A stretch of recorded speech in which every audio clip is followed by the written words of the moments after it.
What's up, Amazon sellers, and welcome back to the weekly Amazon Q&A show where we share some e-commerce news, some stats, the occasional business maxim, which we have one tonight, and of course, we are here to answer your questions about selling on Amazon. So if you've got a question about retail arbitrage, perhaps you are curious about online arbitrage, maybe you want to dive into wholesale, or you've just got to keep a quandary, well, drop it in the chat and we're here to help. Now, for those of you who might be new here, my name is Chris Grant, and to my right is my tattered Demalianish co-host, Chris Rasick. Man, how is your Sunday? Lifting with your back and not your legs when you're out shoveling snow? Trying to, yeah. It's we got about a foot out there. I know it's probably the majority of the audience is dealing with some sort of white garbage. Yeah, really assessing my life choices of why I live here. More so, you guys, did you do okay? I mean, I heard it was 85 there. Did you get a little sunburn or anything? Do you make sure you apply your sunscreen in late January? Well, we will rebuild. It was. I had to get the extra dark sunglasses out today. Today's something we call Father Sunday, spelled Sonday in my house.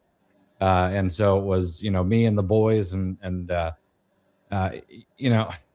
these guys, they love colognes, and fragrances. And so I had to take them all the way to the bougie mall so that they could smell the Louis Vuitton scents and try to talk me into buying one. Not happening. And show me this like $600 bottle of cologne. And I'm like, there's nothing that comes. I was like, would I buy it to resell it? Sure. Am I going to buy it so you can have it in your stash? No, there is a snowball's chance in Florida of that happening. But on the way into the mall, my youngest was like, I really shouldn't have worn pants. I was like, yeah, no kidding. My wife yells at me when I say that sentence, but I think it might be lost in translation there. I tell you what, though, we have small dogs, right? Because we had a city lot, we couldn't get a big dog.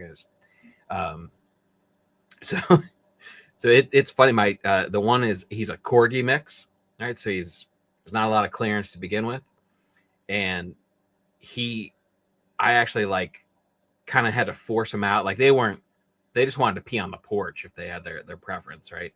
And so I kind of had to force him over the side of the porch, and he kind of he plopped off the porch, and he at one point in time he had his back legs still on the porch and his front legs and his face were in the snow, and he's like trying to back it.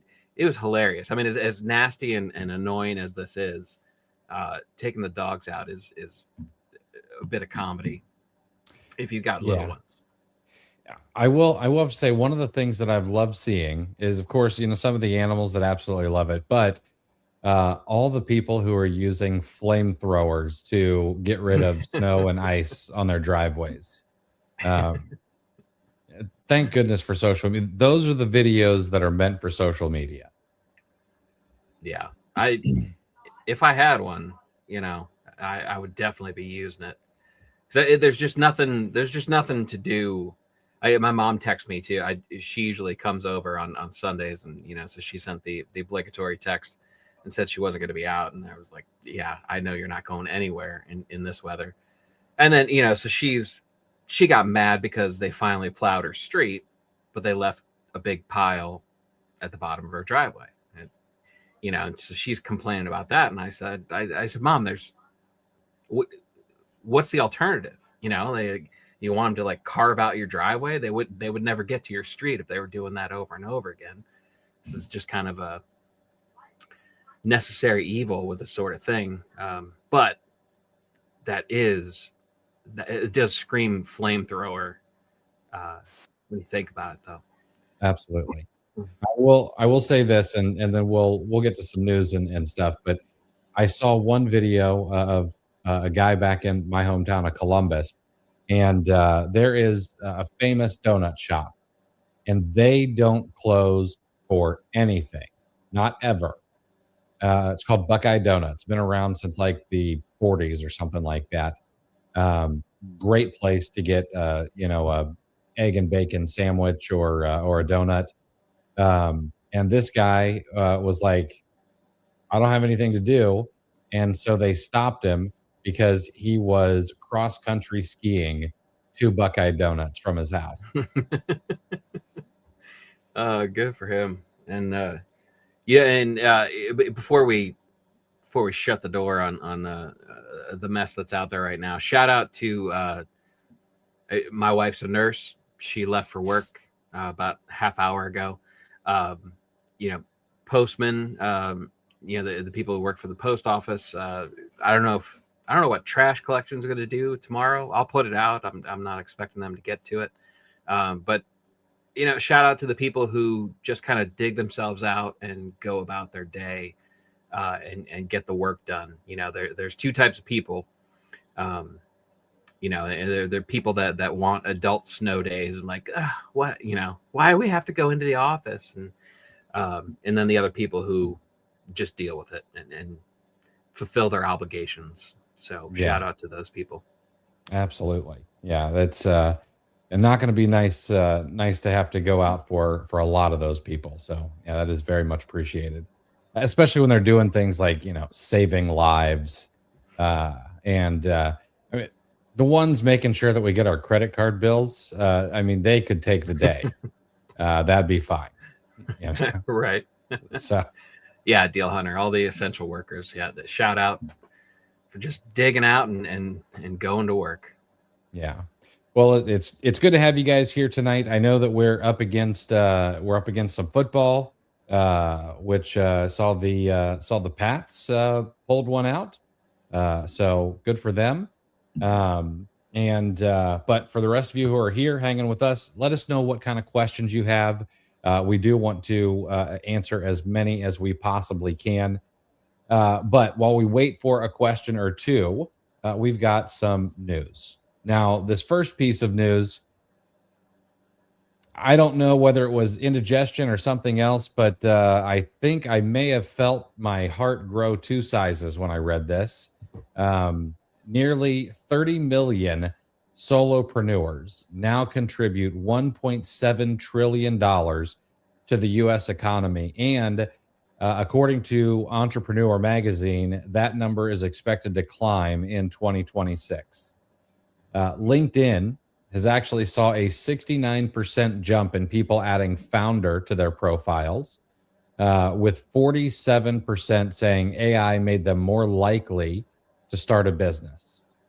Now, the AI effect does cut both ways. On one hand, it levels the playing field. If you spend any time on, I don't know if it's anywhere else but Twitter yet, but in 30 days from now, Facebook will hear about it. But Claudebot is all the rage. People are buying Mac Minis to run them, and people are saying this is kind of the first real AI employee that actually works. And so you're able to automate workflows. It's able to control a computer just like normal. You can cut costs. And you can kind of let it do a lot of things and kind of scale without hiring a team.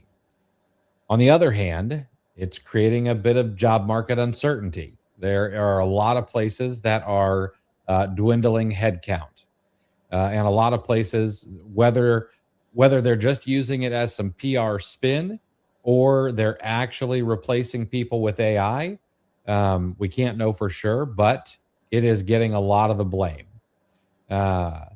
For these layoffs and even for entry-level jobs being taken away and things like that. So people want to start businesses to be able to control their own future, which I think is great. I think that's why most of us are probably here.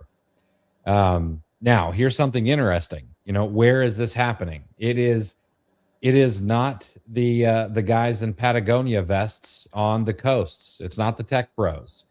Entrepreneurship is growing 2.5 times faster in rural areas rather than cities. Matter of fact, if you read anything on Entrepreneur Twitter or any other place, you'll know that Utah is actually sort of becoming the Silicon Valley of flyover country. In November 2025 alone, 535,000 business applications were filed. That is more than any other month in 3 years. Now, what was interesting is clothing and consulting were the things that actually led the surge. Clothing surprised me. Consulting, on the other hand, that didn't. That's a nice broad term that I could see a lot of people using. Whether you want to start an agency or actually do some business consulting or build websites or whatever that is, it will cover a large swath of businesses. Question is, why are people going solo? Well, Gallup says that 62% of Americans would rather be their own boss. I get that. The motivation is flexible schedules, higher earning potential, and autonomy. People, again, they want to have some control over their lives rather than being pointed in the direction they need to go. And they're saying that it works. 97% of self-employed people don't want to return to traditional jobs. I feel that. Pew Research found that they're happier, healthier, and even report a better work-life balance. I don't know who those people are. That's not me. The challenge, of course, is venture capital is trending down. So there's a whole lot more people who are bootstrapping, and that can make funding a bit harder. Some of the top barriers, of course, are money concern, financial risk, and a lot of people are worried about inflation. Although the inflation rate seems to be fairly under control, according to government numbers. And then if you want to trust Trueflation, they say it's under 2%. I have no idea who runs that or anything. I'm just reporting the numbers here. And also, people are a little worried that record entrepreneurship may mean record competition for customers who may already be showing some declining sentiment. However, there's a million ways to make $1 million. So I'm not really sure that's kind of a reason. Yeah, you just need 1,000 true fans, and not everyone is looking for this moonshot. Not everyone wants to be Jeff Bezos. Not everyone wants to be Elon Musk. Like, it's okay just to make a good living for you and your family, and just be autonomous. But this warmed my icy heart. I really was glad to read this article. Yeah, it seems to, not that I would have predicted it, but it seems like a logical transition, or a natural transition from, the sentiment. I feel like I bring this up too many times already, but we had the Great Resignation, which was kind of an offshoot from COVID. People stuck at home, and it made people reevaluate the value of their time and what they traded their time for. Kind of that spark. That was obviously a big spark with Amazon sellers. It kind of the timing of everything with COVID, with lockdowns and whatnot, and then the popularity of Amazon FBA. You can see a lot of people jumped in around that time. It seems like it's about a 50-50 shot when we talk to people on the podcast, that 2020-ish, or somewhere around there is going to be the starting point for a lot of people that we talk to, myself included. And a lot of this is hype still, right? On both sides. You're going to have the backlash. You're going to have the traditionalists. You're going to have the contrarians, with the popularity that with AI just being mentioned so often in the news across so many different industries. There's going to be a backlash against it, and you have to come up with the reasons why it's bad. It's going to cost jobs. yeah, it will. It's also going to create jobs too, and we can't necessarily predict that. But it seems like it's pretty the objections to AI and the proliferation of it, and proliferation of the usage of it, at least, pretty boilerplate stuff. It's probably you could take AI out of the sentence and go back through history and enter different words in that the internet plug that into the sentence, and that was probably said a few decades ago. Take internet out and throw something that Henry Ford came up with into there, and that was probably said about 100 years ago. It's kind of the standard things, but it's good. It's good from an initiative standpoint. I think the fear, the headlines, the AI is going to take your jobs, has a lot of people, kind of hedging their bets, which is kind of how I interpret this information. The Solopreneurship, the spike in it, feels like a hedge, because nobody really knows what's going to happen. There's a great piece in The Guardian today from Cory Doctorow, and he actually breaks down what he calls the AI bubble. Makes a very, very strong argument, and he's got me concerned that when the companies actually start replacing senior workers with AI, that's when we're in trouble. Because that's the biggest savings. Or the people who have been around the longest and with the most experience. Once companies start trying to boost the bottom line by getting rid of those top level employees, that's when we're going to be in trouble. But if you haven't read it already, it's a very good read. It's in the Readwise newsletter that came out today, but it's also in The Guardian. I'll have to check that out. Yeah, it is so interesting how, AI we've kind of seen this play out before. I don't know if I definitely don't want to be a doomer about it. If we go back to like the cotton gin or the power loom, there were articles written just like that one today. It's going to take these jobs away, and they're never going to be replaced. And I'd like to think that the arc of, and we're going to get really philosophical here if we're not careful, but it seems like the arc of humanity goes toward progress, and we figure it out, and learn to adapt and things like that. My hope is Elon Musk is right in that AI and robotics and things like that makes humanity even more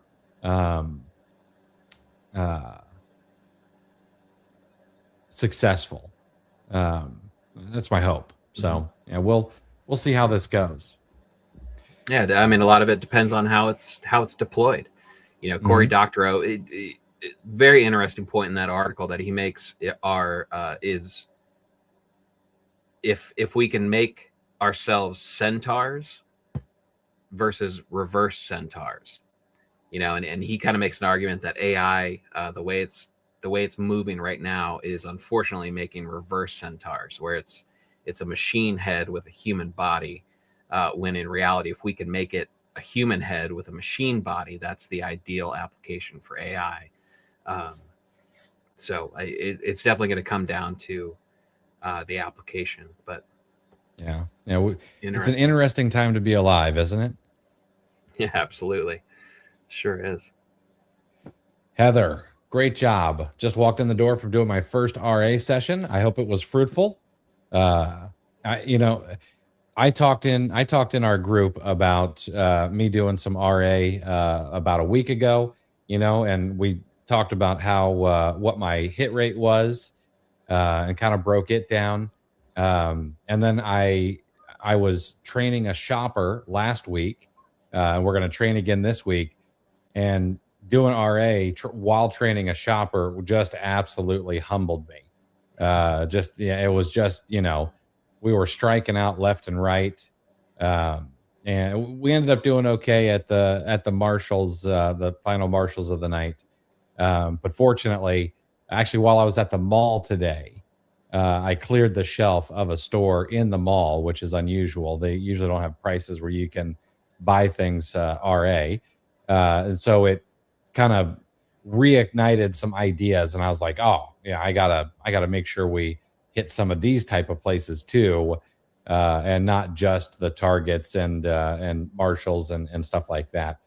So we're gonna go back out next week and finish up training. And I need to watch the video from Kim and Perry Coughlin about how they train their shoppers, so I can maybe do it a little better. So, but congratulations, Heather. Good on you. And Luke, you can run a VPS for CloudBot. I don't know if you can run a Windows virtual machine, but I know you can do it on Linux and Mac in a virtual machine. Hostinger starts at like $5 a month. You can run an AWS machine. I think you can do it on Linux. I don't know much about like Linux and Ubuntu, but you could do Mac, Linux, whatever, and it works. I was at Best Buy today with my kids. I almost pulled the trigger on a Mac Mini on the cheapest one, and then I was told like I got plenty of power on the MacBook Pro, so I may throw it on here and see what it'll do. Are you gonna test it out? Are you gonna see what it's all about? I can't get left behind, man. I can't do it. Got to make sure I at least keep my finger on the pulse of what's going on. Matter of fact, speaking of keep my finger on the pulse of things, I used a word with my son today, and he was like, "Dad, get off the internet." So there's some new slang that just dropped, which I was a lot of times I'm like, oh, come on, like this is not great. But low-genuinely is one of the new words. And it's a mixture of low-key and genuinely. Like you want to be genuine about something, but you also want to be low-key about something. And I was like, all right, I kind of like that one. I'm okay. There's another one, low ontologically, and I'm like, all right, now you're doing too much.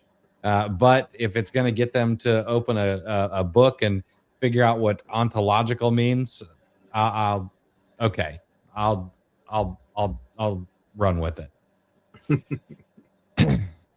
All right, Heather, what's going on? So I'm 60% RA and 40% OA. I know you both use prep centers. Would you do a prep center over your own warehouse if you had the opportunity to have the warehouse on the same property as your home?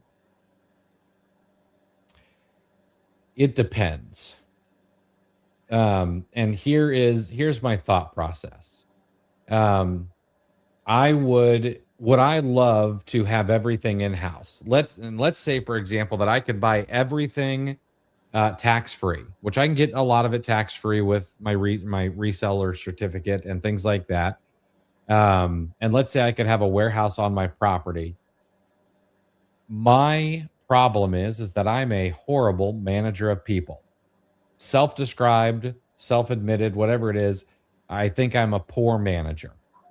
Now that may be an excuse, and I could probably figure it out, but if I was willing to manage people, then I would want to keep it in-house. One, that would satisfy the control freak in me. But two, your per unit cost will be lower, and your speed could likely be much faster than using a prep center. Now, at a certain volume, if you were using a local prep center, which I've done, I used to drop off RA to a prep center in Ohio. would they be willing to ship for you the next day? Maybe with the right amount of volume, and if they didn't have others in queue. But you know that with your own in-house employee or kid or whatever it is, you could have items in your house on Monday and shipped out on Tuesday, and so on. Um, the way that the Coughlins, and I would imagine Steve, I haven't really listened to Steve talk about his process very much, Steve French, but I know that the Coughlins, all of their stuff that comes in from Monday is out by Tuesday, and Tuesday is out by Wednesday, and so on. And so they've got this continuous flow of product into Amazon, which, I mean, you're obviously tickling the right keys in the algorithm when you do that. And it keeps your sales a whole lot more consistent, keeps cash flow a lot more consistent than even just doing a single shipment per week. Um, which I think is a good thing. So if all the pieces aligned and I could do it at home, yes, I would. I don't know what the pieces would be that would would need to align for me. I think you really have to want to prep yourself. Like whether, like you mentioned, yeah, because it takes effort even if you're hiring out. I mean, that's another thing that you have to manage pretty closely, right? Even if you have workers, even if you're outsourcing the actual prep and pack and ship part of it, if it's on your property, you still have to be present for it to some degree. You have to manage it. I really like not touching my inventory. I'm not actively. So basically, the cost savings would have to be so great enough to actually overcome my desire to not add anything else to my plate. So I don't know. It would take. I don't know what it would take for me to actually want to do it.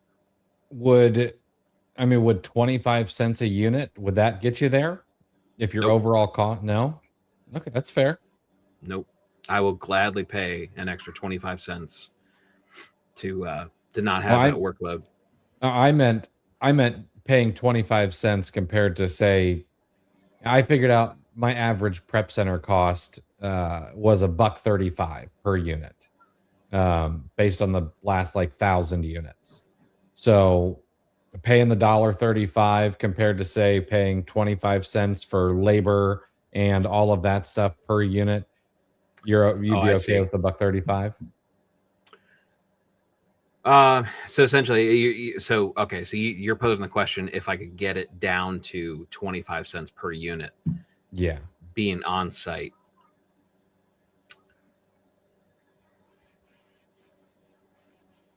I don't know.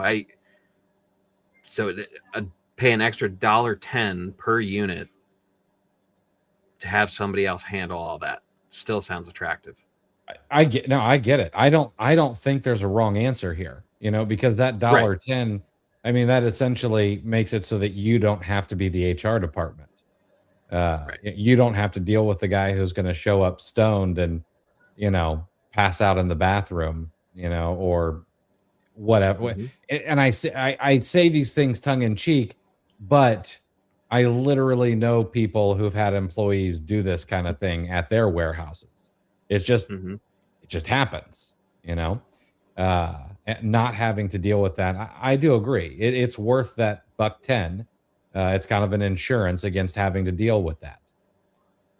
And, we're always placing a value on our time. So it's not just $1.10 versus zero. You're paying $1.10 and you're also freeing up time. What are you going to do? Even if you're just managing, say it takes you 5-10 hours a week extra, to get that prep down to a quarter. versus paying $1.10 extra. What are you going to do? And if you paid the $1.10, you'd free up 10 hours a week. Mm-hmm. Can you make, in those 10 hours, can you make enough revenue, since you don't have to manage on-site prep, your total units per week times $1.10? Can you make that in whatever you can do now that you have that free time? Mm-hmm. Absolutely. Yeah, I get it. See, the other thing too is if I could do it at home, and I would be very tempted to be like, oh, well, we've got this all down pat, so I might as well let other people use this service too and make it a profit center.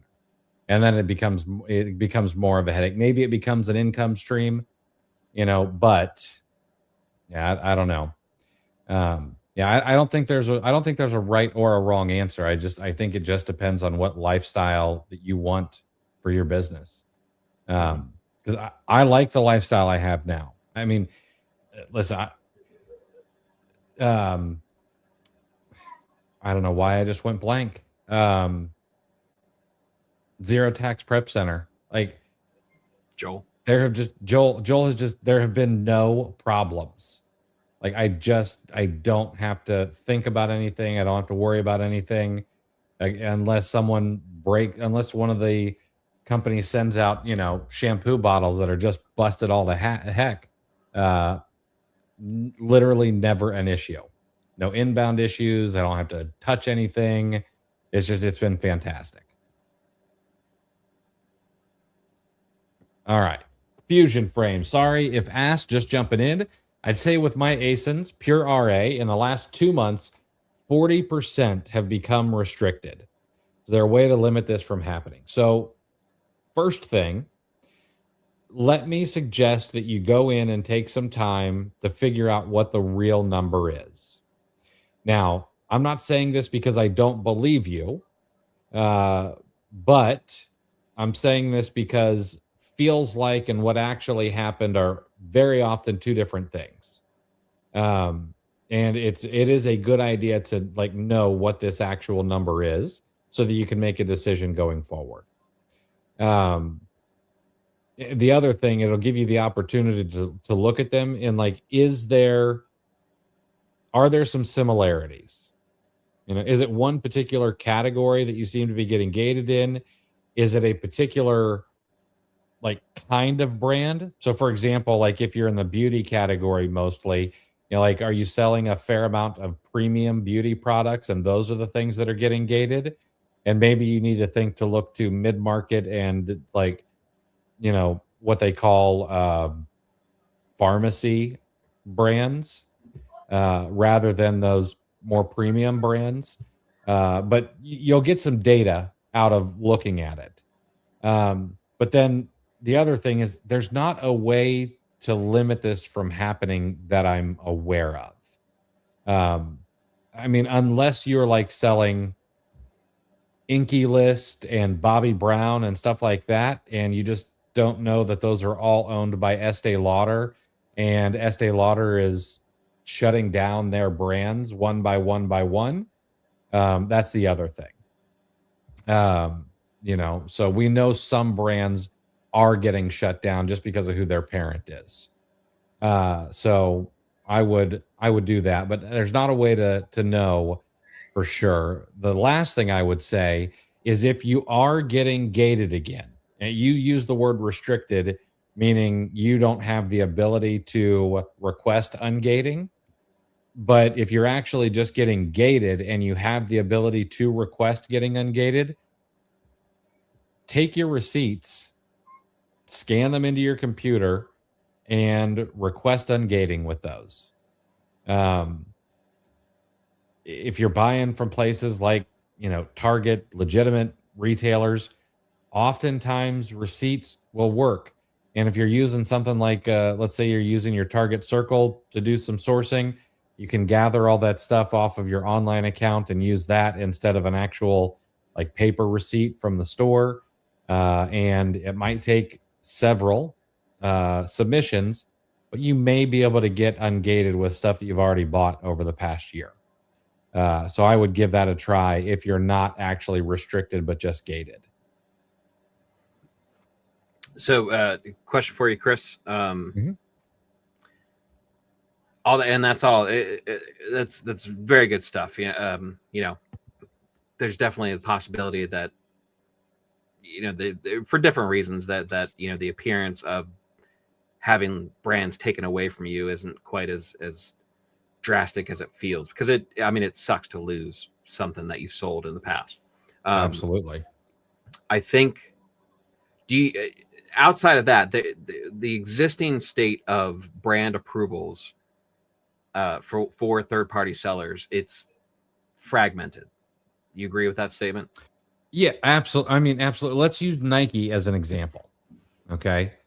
For me, and I've been thinking about getting ungated in Nike. I don't know, but for me, it's 10 units to get ungated. That's what they're requesting. I know other people that it's 100 units. And I know other people that it's just plain out restricted. And I have no idea the rhyme or the reason behind that. Right. And the one silver lining out of that is it's been a very, very long time since I've heard anyone say they asked for 10 and then they came back and said, no, we need 100 after your first submission. I don't hear that anymore. So, bright side, and if you are doing, if these are brands that you do a lot, if they're asking for 100 units, if you're selling a whole lot in that brand and it became restricted again, but you comply, chances are your existing receipts, you probably have those 100 units to try to get it back. So that's obviously one way to triage it. But my question is, do you believe, and there's nothing concrete, this is anecdotal no matter which way we look at it, but do you believe that sellers who sell a higher volume of a certain brand are less likely to become regated in it?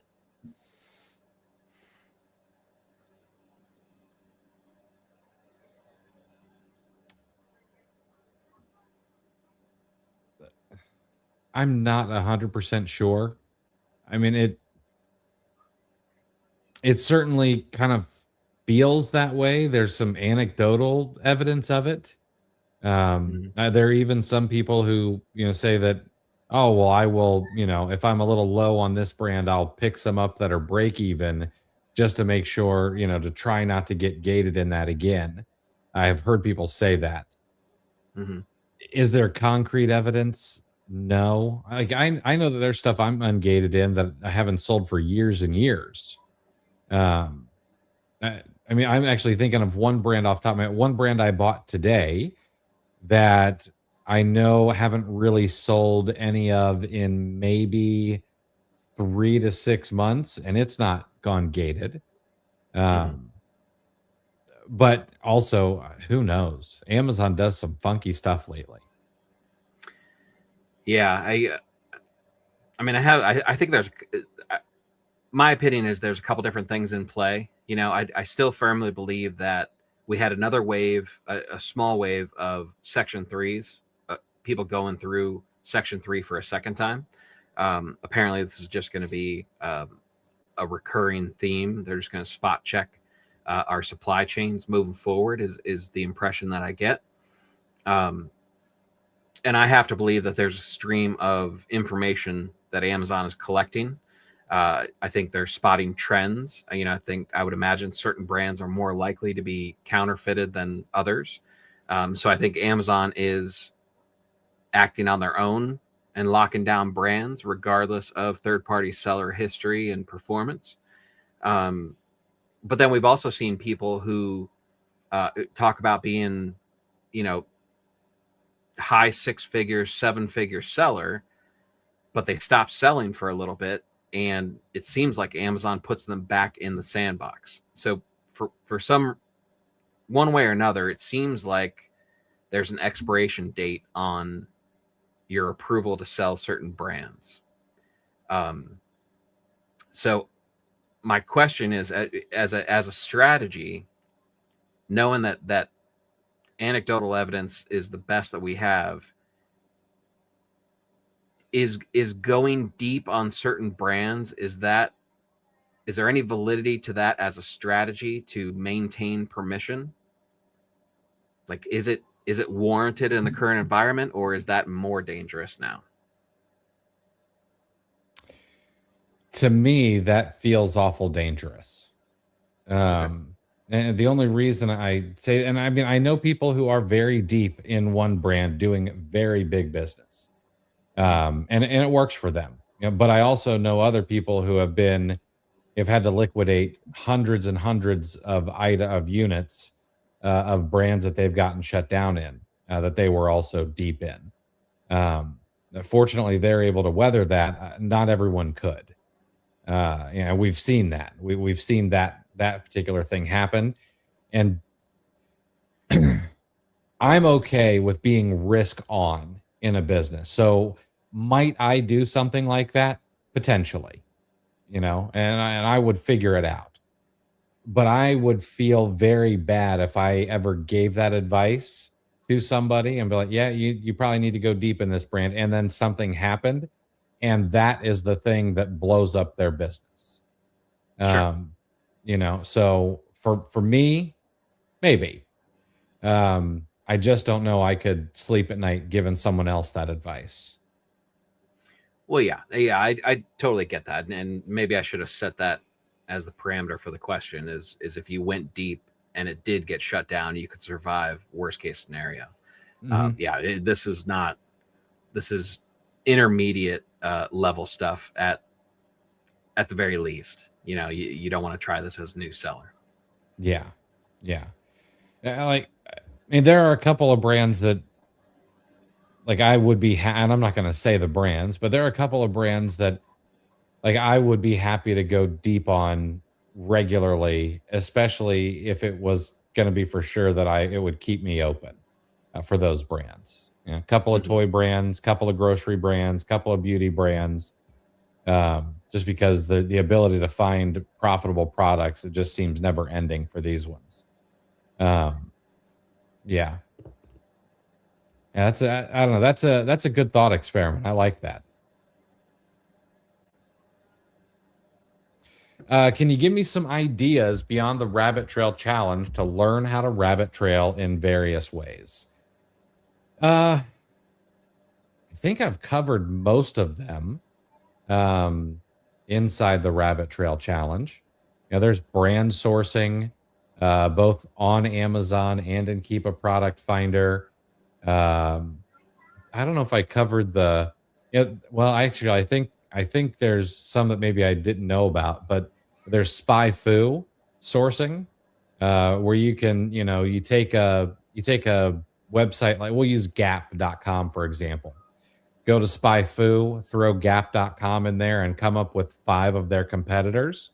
So you'll probably come up with things like Nautica and Polo and Tommy Hilfiger and maybe like Guess or something.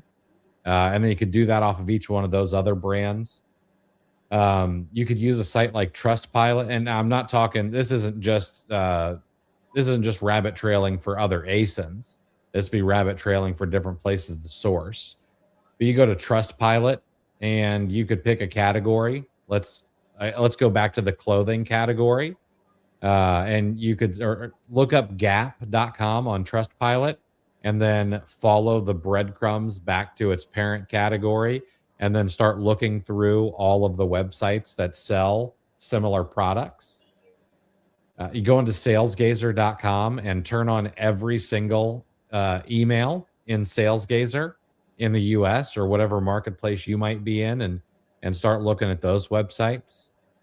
And then honestly, I would imagine that the 2 easiest ways to rabbit trail without having to really think very much are going to be taking, your top 3 or 5 storefronts that you've stalked and throwing them into like Storefront Stalker Pro, or going back through maybe your best 10 selling ASINs, grabbing every single historical seller on there, throwing them into Keepa Product Finder. You can do 50 sellers at a time, include historical ASINs, throw in a couple of filters to only find the products that you're really interested in. And then it's kind of the shotgun method of storefront stalking that way. Um, Chris and I have really dialed that in. I think we need to do a little more tweaking, but we've like really dialed that method in. And between that and using Storefront Stalker Pro, you want to talk about being able to source for weeks at a time. That's how you do it. Yeah, and Tim, if you haven't any kind of anchor, you know, the one method that I actually I end up having so many tabs opened up that I get lost is and I don't know if this is in the Rabbit Trail Challenge or not, but the seller lookup tool in Keepa.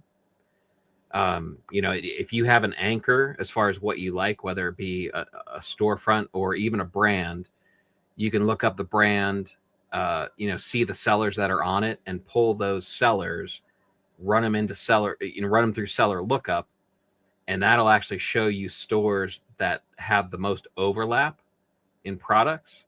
So then it'll give you, I don't know, what does it give you, 5 or 6 storefronts and the percentage of overlap? Gives you 10. Mm-hmm. Yeah, so it'll give you 10 storefronts. It'll show you the percentage that they overlap. You can open those storefronts out, you know, so it's a good way to squeeze more from what you have, you know, as far as like, I really like this brand. These are the stores that are on it. Let me throw them. Let me see other stores that have some overlap that might also be selling this brand. And you can look through what they have in their storefronts. And I mean, you can go from 0 to 50 tabs in a matter of like 10 minutes. Oh, yeah, absolutely. You can. Actually reminds me, I've been meaning to do the seller lookup on one particular seller. And I'm just going to do that right now before I forget. But yeah, storefront stalking, just in its various forms, is really, really good. Hit submit there. All right. Hey, what's up, Miles? Good to see you, man. I'll see you tomorrow for your guys' live. Let's see here. What do you do with FBA inventory that hasn't sold in a long time? What is the best strategy? My opinion is you cut the price. Whether you're going to do that with a coupon and pay the fee for the coupon, or you're going to do that just by cutting the price, my opinion is you need to be able to recoup whatever you can, and then get that capital back into circulation to try to make up for whatever loss there might be. You want the loss to be as little as possible, which is why you probably don't want to pull it back and sell it on another platform, because then not only do you have removal fees, and then you've got to actually take your time to take pictures of it and put it on eBay or something, and then it's got to sit.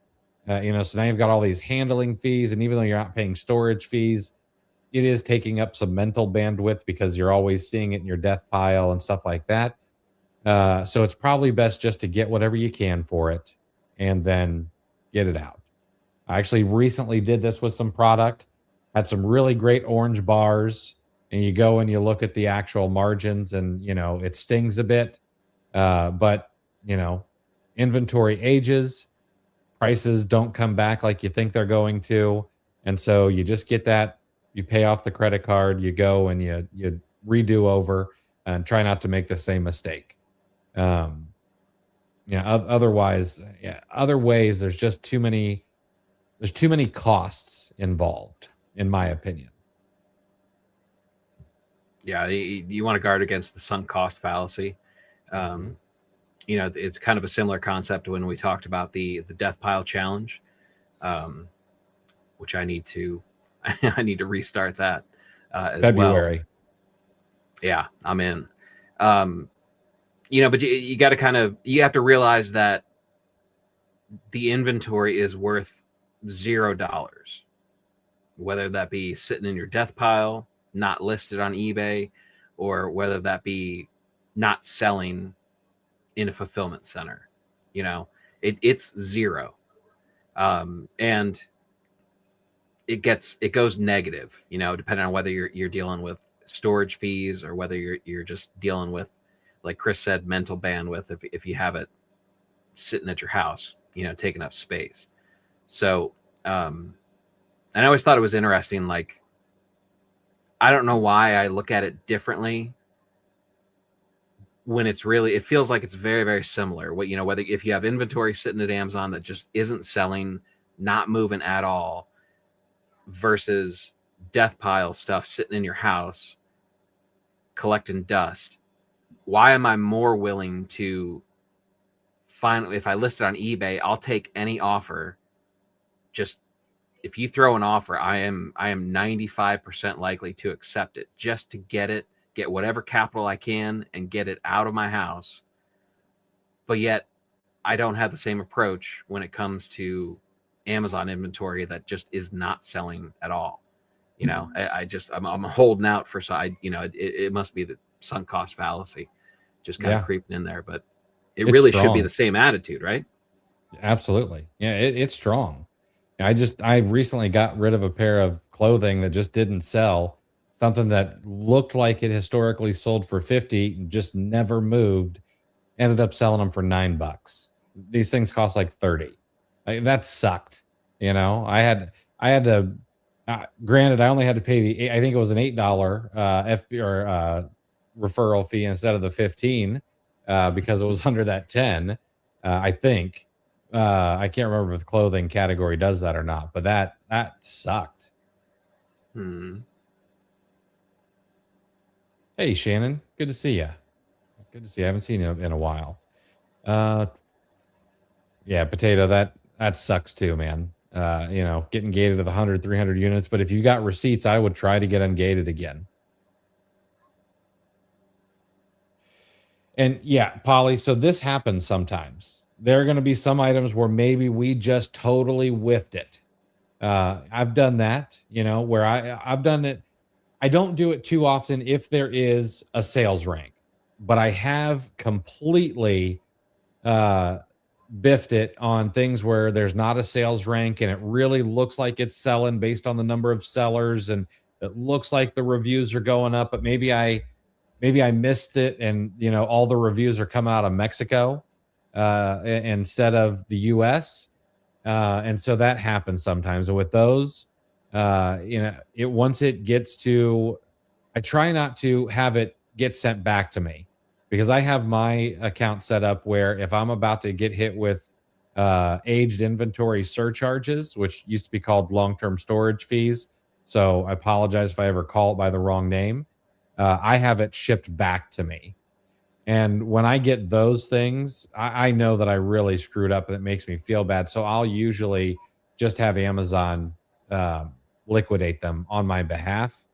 And I'll take the 10 cents a unit that I'm going to get and just take my lumps.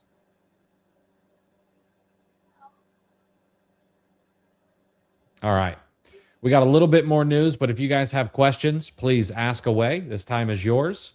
You know, we talked about people wanting to take control. How do I liquidate those?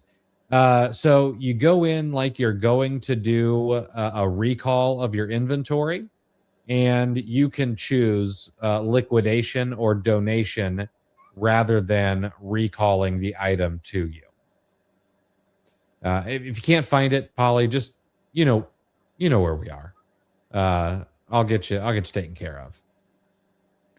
You know, we talked about people wanting to take control of their time, and starting tomorrow, it looks like some people are going to get that opportunity thrust upon them. Amazon's preparing to cut roughly the same number of jobs that eliminated in October, which can be around 14,000 positions. These are corporate jobs, not warehouse jobs. So you don't have to worry about your inbound getting even slower. But Reuters and Bloomberg say that they're going to probably start this week. And if this happens, 2026 could see the largest total layoffs in Amazon's history. Numbers are coming in that it may hit 30,000, which would surpass the 27,000 cuts from back in 2023. Of course, Amazon HR is saying that they're shifting resources to ensure that they're investing in their biggest bets, which that doesn't even mean anything.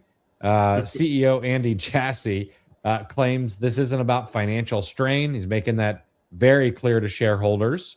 We've got plenty of cash. We've got plenty of cash flow. And he said it's not even about AI replacing workers. It's about removing management bloat and staying nimble. I sort of believe him. It is common for companies that are aging out of their teen years and have become very successful to, there's a saying that most companies don't die of a lethal blow, they die of indigestion, meaning they get bloated with a lot of middle management, because you don't get into a junior executive position without having managed a team. So people come in as managers, and the first thing they want to do is increase headcount because it looks good to the suits. And that is how headcount grows when it's not really necessary. Um, and so Andy may be telling the complete truth here. Amazon's corporate headcount tripled between 2017 and 2022, creating extra layers that slowed decision making. Now, some other reality to this is that software developers were the largest group hit in last year's Washington state layoffs, right as AI coding tools were starting to explode. Now, they weren't as good as they are now, but again, this type of thing happens not just in middle management, but there is middle management of software programs as well. So it could have been the same thing over there, but it could be that coders can also do double the work with AI. Jassy told employees in June that Amazon's corporate workforce would shrink over time due to efficiency gains from AI. So no matter what HR says, there is probably AI playing a role here. Amazon's corporate workforce sits at around 350,000. That was their last public count from early 2023. Total layoffs approaching 30,000 would represent about 8.5% of corporate staff. And that's just a tiny fraction of Amazon's total 1.57 million employees, including warehouse workers. That's an insane number of people to employ, isn't it? Sure is. That is, I don't even know what percentage of the United States that is.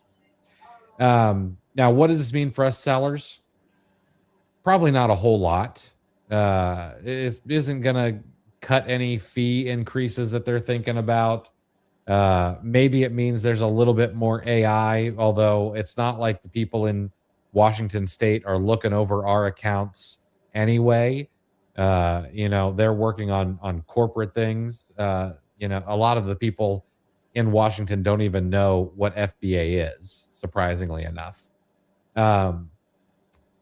But one of the things that I think is Amazon's got earnings reports due on February 5th. Isn't this just the best time to shrink headcount a little bit since Amazon stock underperformed last year versus other FANG companies, FAANG? So Facebook, Alphabet, all those other companies that are in there. Is it still FANG? I don't know. But so they are under some pressure to show some efficiency gains because, yes, customer is number one, but their shareholders are probably a very close 1.5. And I'm sure that Uncle Jeff would like the stock he has sold to be replaced in gains by the stock he currently holds. From what I understand, he needs another support yacht for his submarine. Yeah, I mean, this has been Jassy's MO. He's not afraid of proactive spending cuts, and savings and whatnot. He's kind of been there's been several moments where it appears like it's a proactive cut, a little bit of circle in the wagon. And let's be honest, it's a whole lot easier for a corporation to be considered a growth company versus like a value company, or whatever you would become once you lose the growth moniker, right? It go back to look at AI, look at the amount of money, the funding rounds, and the valuations that the funding rounds are based on. It's a lot easier to say, well, it's PE ratio, price to earnings ratio. If you're considered a growth company, it's nothing to think that every dollar that you bring in is worth $36, for example, where if your target, you're not considered a growth company, you're kind of fumbling around in corporate mediocrity, and every dollar that you bring in is only going to be worth, say, 10. I think they traded about 10. So there's a lot more, there's a lot more at stake to remain a growth company. So I think it's a bit of theater, and like you mentioned, it's definitely motivated by the earnings call that's coming up. It's going to be a towards the top of that bullet list during that call for sure. Oh yeah. Nobody wants to be a GE or a Coke stock these days. It's Right. interesting. All right. If you guys have any more questions, let us know. I know we're a little over an hour, so we're going to skip the third piece of news. But I put together a law for us tonight. We haven't had a law, rule, or a razor in a while. And so tonight's law is Seagal's law. Now, that is not Steven Seagal. This is another gentleman who happens to share the last name. But Seagal's law is an adage that states a man with a watch knows what time it is. A man with two watches is never sure. Now, I know that sounds like something Yogi Berra probably said, but this is really meant to highlight, and I know a bunch of people are going to be like, who the hell is Yogi Berra? It highlights how having multiple sources of information can introduce doubt and inconsistency, even when your goal of trying to gather information from multiple sources is really to try to gain clarity. Like your motive is right, but the fact that you go to so many different places and get so many different opinions, well, you just end up becoming more and more confused.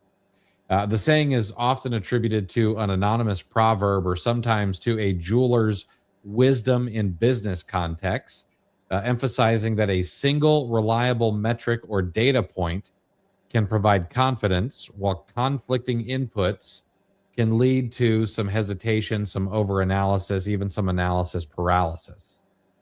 As Amazon sellers and as entrepreneurs, Seagal's law serves kind of as a caution against this analysis paralysis, where maybe gathering excessive data or relying on too many opinions, or maybe trying to find the signal through too much noise can stall your decision making.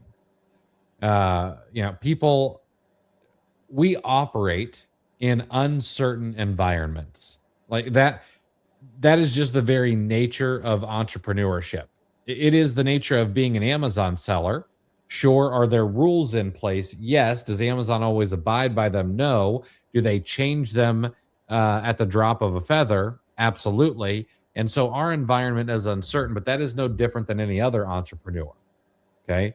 We work in an uncertain environment, and we often work with some limited resources. Even the best capitalized Amazon seller is still limited by their resources, whether that is manpower or capital or time. So oftentimes relying on one source of signal, like a key advisor, a really great live show that happens twice a week, or a one piece of good research can enable you to make faster decisions and take faster action than trying to cross-reference endless alternatives that may end up contradicting each other. And this principle sort of goes along with agile methodologies in business. This idea that you should have iterative progress rather than exhaustive upfront planning, to avoid any pitfalls that come because of over informing yourself. Ultimately, at the end of the day, we as entrepreneurs, we really should be prioritizing decisive action. Now, do we want to curate high quality inputs? Yes, absolutely.